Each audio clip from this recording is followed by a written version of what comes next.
വിശദമായ വാർത്തകളിലേക്ക്. Dubai tram line നീട്ടാനുള്ള നടപടിക്രമങ്ങൾക്ക് റോഡ്സ് ആൻഡ് ട്രാൻസ്പോർട്ട് അതോറിറ്റി തുടക്കം കുറിച്ചു. 3 ഘട്ടങ്ങളിലായി ജുമൈറ റോഡിലെ യൂണിയൻ ഹൌസ് വരെ പാത നീട്ടാനാണ് RTIയുടെ പദ്ധതി.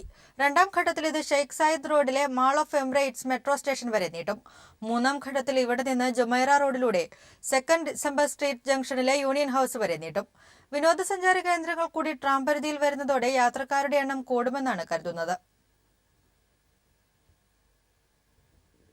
സാമൂഹിക മാധ്യമങ്ങളിലൂടെയും മറ്റും പ്രചരിക്കുന്ന കിംവദന്തികളുടെ നിജസ്ഥിതി അറിയാൻ ദുബായ് നഗരസഭ അവതരിപ്പിച്ച വാട്സാപ്പ് നമ്പറിലൂടെ കഴിഞ്ഞ മെയ് മാസത്തിൽ 35 അന്വേഷണങ്ങൾ വന്നതായി അധികൃതർ അറിയിച്ചു.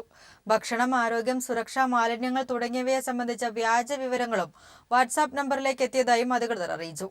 നഗരസഭയും പൊതുജനങ്ങളും തമ്മിലുള്ള ആശയവിനിമയം വേഗത്തിലും ലളിതവുമാക്കാൻ കോൺടാക്ട് സെന്റർ സഹായകരമാകുമെന്ന് ഇബ്രാഹിം ദസ്തി വ്യക്തമാക്കി. കേരളത്തിൽ മാധ്യമപ്രവർത്തകർക്ക് നേരെ നടക്കുന്ന അതിക്രമങ്ങളെയും മാധ്യമവിലക്കിനെയും ദുബായിലെ മാധ്യമപ്രവർത്തകരുടെ കൂട്ടായ്മ ശക്തമായി അപലപിച്ചു.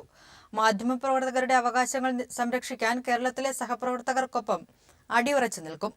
ഇപ്പോഴത്തെ പ്രശ്നങ്ങളിൽ കേരളത്തിലെ മാധ്യമ സമൂഹത്തിനോട് ഐക്യദാർഢ്യം പ്രകടിപ്പിക്കുന്നതായും ദുബായിൽ ചേർന്ന മാധ്യമപ്രവർത്തക കൂട്ടായ്മ അറിയിച്ചു. സ്വതന്ത്രമായി മാധ്യമപ്രവർത്തനം നടത്തുന്നതിന് സംസ്ഥാന സർക്കാർ സാഹചര്യമൊരുക്കണമെന്നും യോഗം ആവശ്യപ്പെട്ടു. ദുബായ് എമിഗ്രേഷൻ വകുപ്പുമായി ബന്ധപ്പെട്ട് വാർത്താമാധ്യമങ്ങളിൽ വരുന്ന പൊതുജന പരാതികളെ നിരീക്ഷിക്കുന്ന മീഡിയ മോണിറ്ററിംഗ് വിഭാഗത്തിന്റെ പ്രവർത്തന സംവിധാനങ്ങൾ വിപുലപ്പെടുത്തി. പത്രങ്ങൾ, TV ചാനലുകൾ, വെബ്സൈറ്റുകൾ, നവമാധ്യമങ്ങൾ തുടങ്ങിയവയിൽ വരുന്ന പരാതികളുടെ നിജസ്ഥിതി മനസ്സിലാക്കാനും തുടർ നടപടികളുടെ ഭാഗമായി അന്വേഷണ വിഭാഗത്തിന് വേഗത്തിൽ സന്ദേശങ്ങൾ കൈമാറാനും വകുപ്പിന് കഴിയുമെന്ന് അധികൃതർ അറിയിച്ചു. പാലക്കാട് അസോസിയേഷൻ ചാരിറ്റി കൾച്ചറൽ സർവീസിന്റെ ആഭിമുഖ്യത്തിൽ രക്തദാന ക്യാമ്പ് സംഘടിപ്പിച്ചു. ദുബായ് അൽബറാഹ ആശുപത്രിയുമായി സഹകരിച്ചാണ് രക്തദാന ക്യാമ്പ് സംഘടിപ്പിച്ചത്. അടുത്ത വെള്ളിയാഴ്ച ഫുജൈറയിൽ മെഡിക്കൽ ക്യാമ്പ് സംഘടിപ്പിക്കുമെന്ന് ഭാരവാഹികൾ അറിയിച്ചു.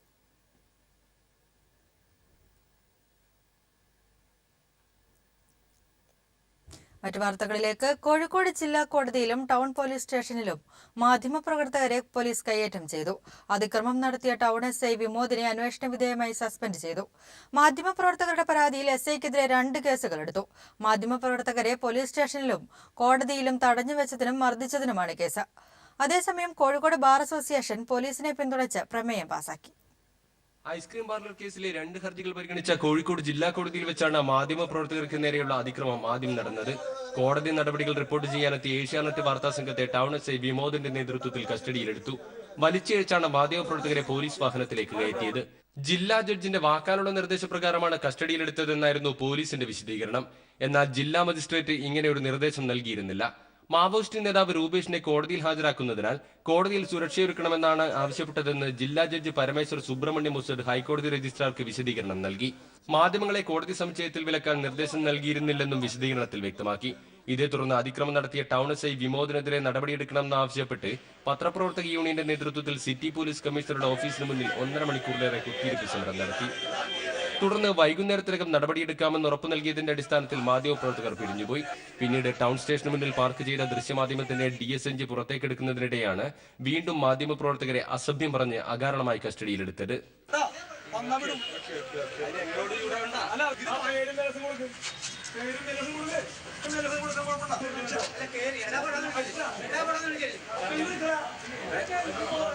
ഇതേ തുടർന്ന് മാധ്യമപ്രവർത്തകർ ടൗൺ സ്റ്റേഷന് മുന്നിൽ പ്രതിഷേധിച്ചു.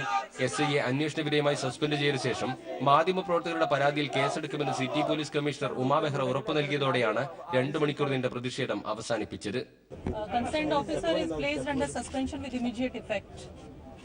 പരാതി കിട്ടിയിട്ടുണ്ട്. നമ്മൾ അതിലെ ലീഗൽ ആക്ഷൻ എടുക്കുന്നുണ്ട്. കേസ് രജിസ്റ്റർ ചെയ്യുന്നുണ്ട്.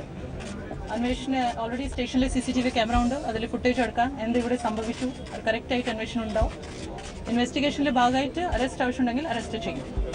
CPIM ജില്ലാ secretary P Mohanan master, A Pradeep Kumar MLA, DCC president KC Abu തുടങ്ങി വിവിധ രാഷ്ട്രീയ സംഘടനാ നേതാക്കളും KUWJ ഭാരവാഹികളുമാണ് സിറ്റി പോലീസ് കമ്മീഷണറുമായി ചർച്ച നടത്തിയത്. മാധ്യമ സ്വാതന്ത്ര്യത്തിന് നേരെയുള്ള കടന്നുകയറ്റത്തിനെതിരെ വിവിധ കോണുകളിൽ നിന്ന് ശക്തമായ പ്രതിഷേധമായിരുന്നു. News bureau, Kozhikode. മാധ്യമപ്രവർത്തകരെ തടയാൻ താൻ പോലീസിന് നിർദ്ദേശം നൽകിയിട്ടില്ലെന്ന് കോഴിക്കോട് ജില്ലാ ജഡ്ജി ഹൈക്കോടതി രജിസ്ട്രാറെ അറിയിച്ചു.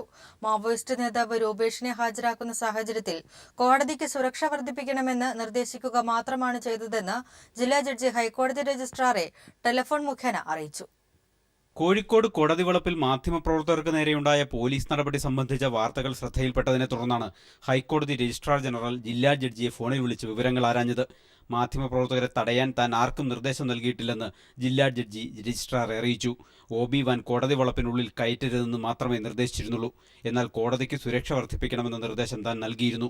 മാവോയിസ്റ്റ് നേതാവ് രൂപേഷിനെ കോടതിയിൽ ഹാജരാക്കുന്ന സാഹചര്യത്തിലായിരുന്നു ഈ നിർദ്ദേശമെന്നും ഹൈക്കോടതി രജിസ്ട്രാറെ ജില്ലാ ജഡ്ജി അറിയിച്ചു. പോലീസ് ഇതുവരെ സ്വീകരിച്ച നിലപാടിന് വിരുദ്ധമായ കാര്യങ്ങളാണ് ജില്ലാ ജഡ്ജിയുടെ വിശദീകരണത്തിലുള്ളത് എന്ന് വ്യക്തം.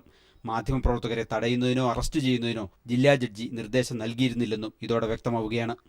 News bureau, Kochi.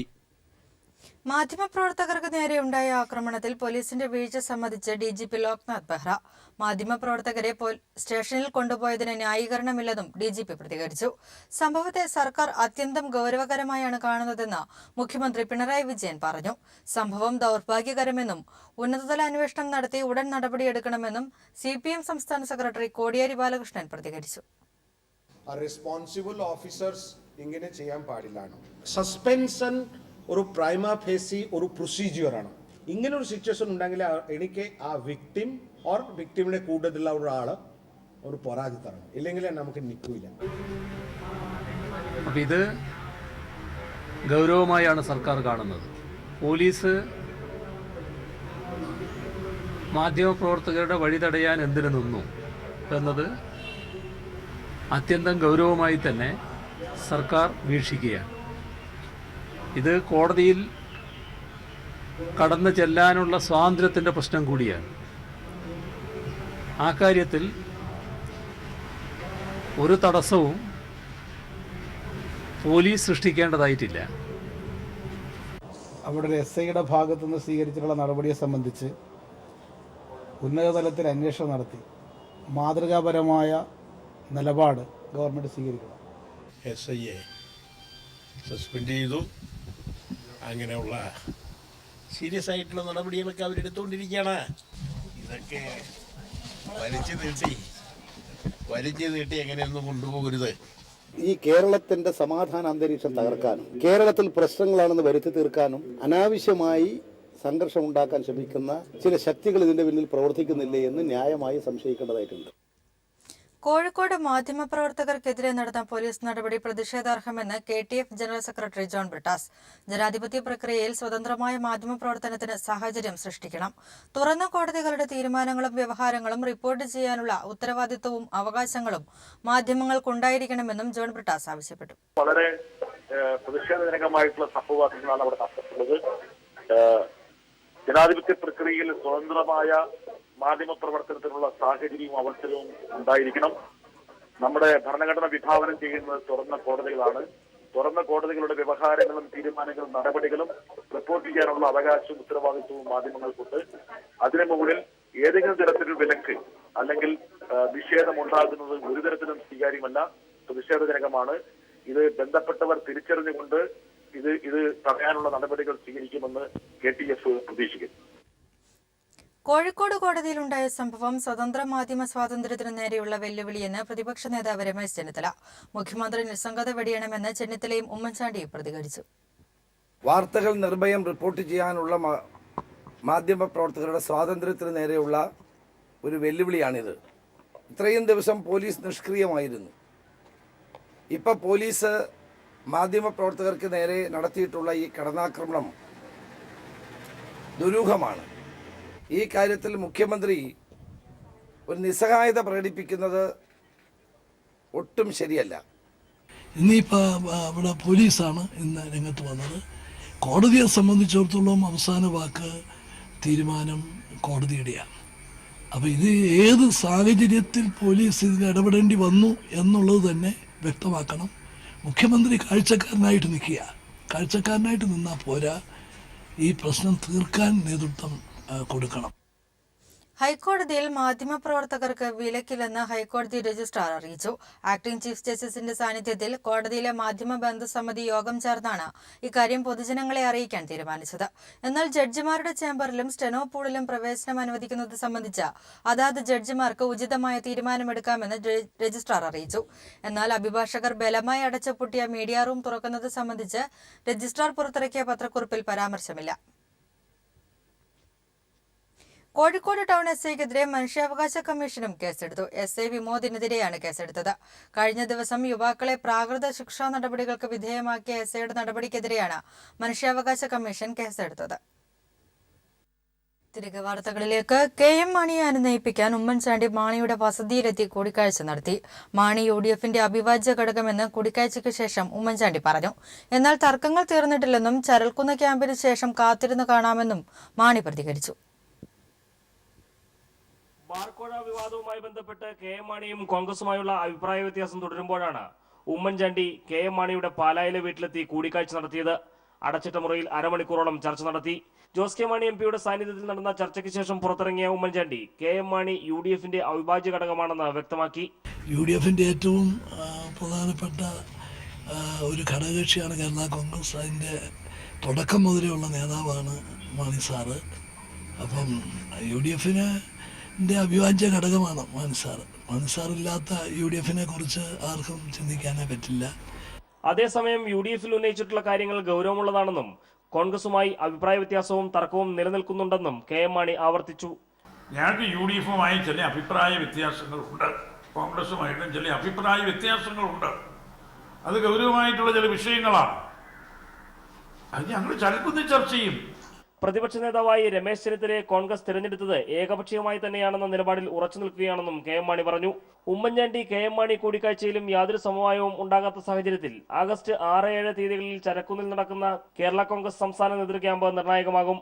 അതുവരെ കാത്തിരുന്ന് കാണാം എന്ന സന്ദേശം തന്നെയാണ് KM മാണി കോൺഗ്രസിന് നൽകുന്നത്. News bureau, Kottayam.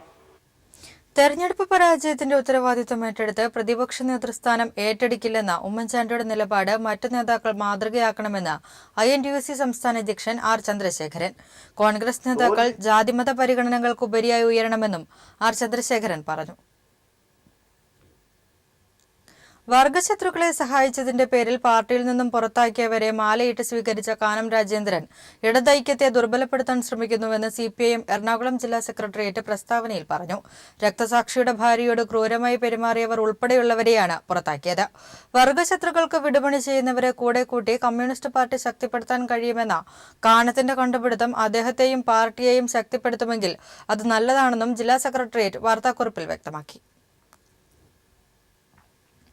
2 ദിവസം നീണ്ടു നിൽക്കുന്ന CPIM പോളിറ്റ് ബ്യൂറോ യോഗം ദില്ലിയിൽ ആരംഭിച്ചു. കൊൽക്കത്ത പ്ലീനം കൈക്കൊണ്ട തീരുമാനങ്ങൾ സമയബന്ധിതമായി നടപ്പാക്കുന്നതിനെക്കുറിച്ചുള്ള ചർച്ചകളാണ് യോഗത്തിന്റെ പ്രധാന അജണ്ട.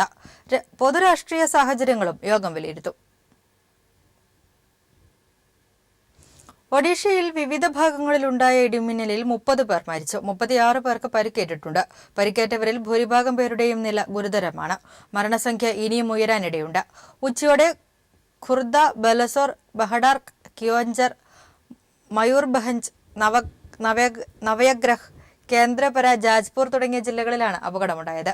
ദിവസങ്ങളായി ജില്ലകളിൽ കനത്ത മഴയായിരുന്നു. തുടർന്ന് ഇന്ന് ഉച്ചയോടെ ശക്തമായ ഇടിയും മഴയും ഉണ്ടായി. പുറം ജോലികളിൽ ഏർപ്പെട്ടിരുന്നവർക്കാണ് മിന്നലേറ്റത്.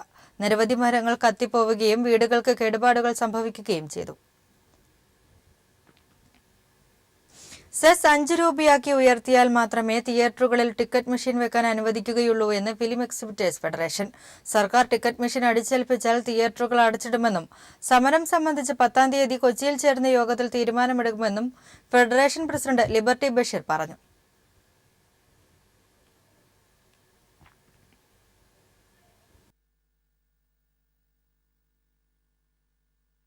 പാകിസ്ഥാനും പങ്കുണ്ടെന്ന് തെളിയിക്കുന്ന രേഖകൾ US ഇന്ത്യക്ക് കൈമാറി. ദേശീയ അന്വേഷണ ഏജൻസികൾക്കാണ് വിവരങ്ങൾ കൈമാറിയത്. പാകിസ്ഥാനിലെ പഞ്ചാബ് പ്രവിശ്യയിൽ നിന്നുള്ള നാസിർ ഹുസൈൻ, അബൂബക്കർ, ഉമർ ഫറൂഖ് എന്നിവരുമായി ജയ്ഷ് മുഹമ്മദ് ഭീകരൻ കാശിഷ് നടത്തിയ ഇന്റർനെറ്റ് സംഭാഷണങ്ങളുടെ വിവരങ്ങളാണ് കൈമാറിയത്. ഇതോടെ ആക്രമണത്തിന് പിന്നിൽ പാകിസ്ഥാനാണെന്ന ഇന്ത്യയുടെ വാദത്തിന് കൂടുതൽ കരുത്തേക്കും. സംസ്ഥാനത്ത് സ്ത്രീകളുടെയും പെൺകുട്ടികളുടെയും സുരക്ഷിതത്വം ഉറപ്പാക്കുന്നതിനായി വനിതാ പോലീസിന്റെ പുതിയ പെട്രോളിംഗ് വരുന്നു. പിങ്ക് പോലീസ് പെട്രോൾ എന്ന് പേരിട്ടിരിക്കുന്ന പുതിയ പദ്ധതി 3 നഗരങ്ങളിലാണ് നിരീക്ഷണാടിസ്ഥാനത്തിൽ യാഥാർത്ഥ്യമാകുന്നത്. അതേസമയം പദ്ധതിയുടെ ഔപചാരിക ഉദ്ഘാടനം അടുത്ത മാസം ആദ്യ ആഴ്ച തിരുവനന്തപുരത്ത് നടക്കും. സ്ത്രീകളെയും പെൺകുട്ടികളെയും ശല്യപ്പെടുത്തുന്നവർ സൂക്ഷിക്കുക. സ്ത്രീ സുരക്ഷയ്ക്കായി പെൺ പോലീസ് ഇറങ്ങുകയാണ്.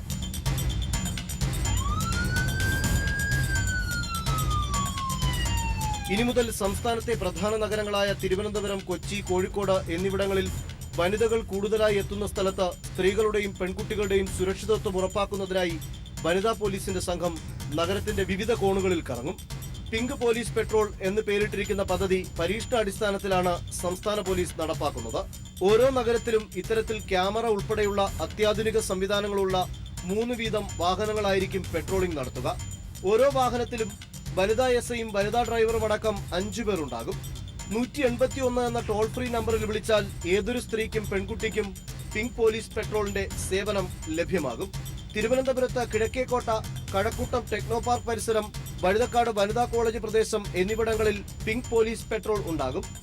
സ്ത്രീകളുടെ സുരക്ഷ ഉറപ്പാക്കുന്നതിന് വേണ്ടി തന്നെയാണ് സംസ്ഥാന പോലീസ് ഇത്തരത്തിലുള്ള സംവിധാനങ്ങളിലേക്ക് കടന്നിരിക്കുന്നത്. ഇനി 181ലേക്ക് ഡയൽ ചെയ്ത് കഴിഞ്ഞാൽ സ്ത്രീകൾക്കുണ്ടാകുന്ന ശല്യങ്ങളിൽ 3 സിറ്റികളിൽ പോലീസ് തയ്യാറായി കഴിഞ്ഞു. Pink squad ready. Cameraman Rahul ചന്ദ്രനൊപ്പം സുനിൽ അരിമാനൂർ. ചില്ലറ വിൽപ്പന രംഗത്തെ പ്രമുഖ സ്ഥാപനമായ ബിസ്മി ഗ്രൂപ്പിന്റെ കൊച്ചിയിലെ 2ാമത്തെ ഹൈപ്പർ മാർക്കറ്റ് വൈറ്റിലയിൽ പ്രവർത്തനം തുടങ്ങി. പഴം, പച്ചക്കറികൾ, ബേക്കറി, സ്റ്റേഷനറി എന്നിവയ്ക്ക് പുറമെ സ്മോൾ അപ്ലയൻസസ്, ഫുഡ് കോർട്ട് തുടങ്ങിയ അവശ്യ സാധനങ്ങൾ അന്താരാഷ്ട്ര നിലവാരത്തിൽ ബിസ്മിയിൽ ലഭിക്കുമെന്ന് MD VA അജ്മൽ അറിയിച്ചു.